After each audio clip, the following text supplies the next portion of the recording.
So, while Prince Hamlet sees himself as distinctive and having a distinctive identity, an essential identity which separates him from others, just again as we do in the modern world, he also sees his father as distinctive. His father is very different, very distinctive, even from his brother Claudius. But the facts of the play, the surrounding facts of the play, which Shakespeare also puts out there for us to consider, uh, suggests something quite to the contrary. We tend to focus on what Prince Hamlet says, of course, because he's such a charismatic individual. But Shakespeare is also giving us another point of view, another sort of way of looking at this. To go back then to that opening scene with the ghost, Horatio, when he is explaining to the guards Marcellus and Bernardo and Francisco why there's a special watch, why there's a heightened security, we might say, why there's an orange alert. And Horatio gives us the prehistory of this play, just like Midsummer Night's Dream had a prehistory where the four lovers had been dating in a different order. This play has a prehistory too. He says, I can tell you why there's extra security. This is Act 1, Scene 1, lines 83. He says, I can tell you our last king, whose image even but now appeared to us, was, as you know, by Fortinbras of Norway. Fortinbras is the king of Norway, not the son that we're going to meet. Thereto, pricked down by a most emulate pride, dared to the combat, in which our valiant Hamlet, King Hamlet, the ghost, uh, for so this side of our known world esteemed him, did slay this Fortinbras.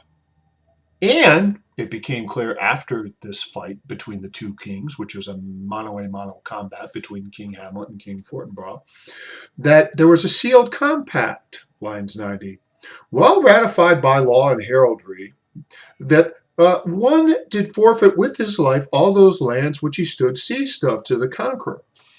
In short, King Fortinbras of Norway and King Hamlet of Denmark got into a what we might colloquially call a pissing match, a sort of mano-a-mano dispute about something, and decided to settle it man to man, 1-to-1. Unbeknownst to everyone else, they had prepared a legal contract which said whoever wins this fight takes X amount of lands from the other. Now, we can get lost in sort of medieval notions of chivalry and things like this, but is this the kind of king you want? In other words, a king or a leader who gets himself into what is basically a bar fight, and it's not just a bar fight, it's a bar fight that will determine the sort of fate or destiny of his people.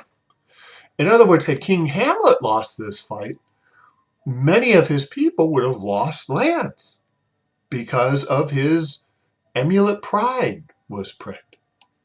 In other words, King Hamlet, Shakespeare suggests to us early on, although we're not quite prepared to listen yet, might not be quite the guy that his son thinks he is. And of course, then again, which of our fathers is the guy that our sons think they is? We tend, especially sort of later in life, we can tend to glorify our parents or see them in a sort of golden haze. It's very difficult for us to see our parents as individual human beings like us. Very, very difficult psychologically to do that. And that's true for Prince Hamlet. Prince Hamlet, in other words, sees King Hamlet as this extraordinary figure. But right at the beginning, Shakespeare gives us a story from a very credible source. Horatio is always a credible source. He is without passion and without bias. That's why Prince Hamlet loves him so much. He tells it like it is. The King Hamlet got into a bar fight that might have cost the whole kingdom, right?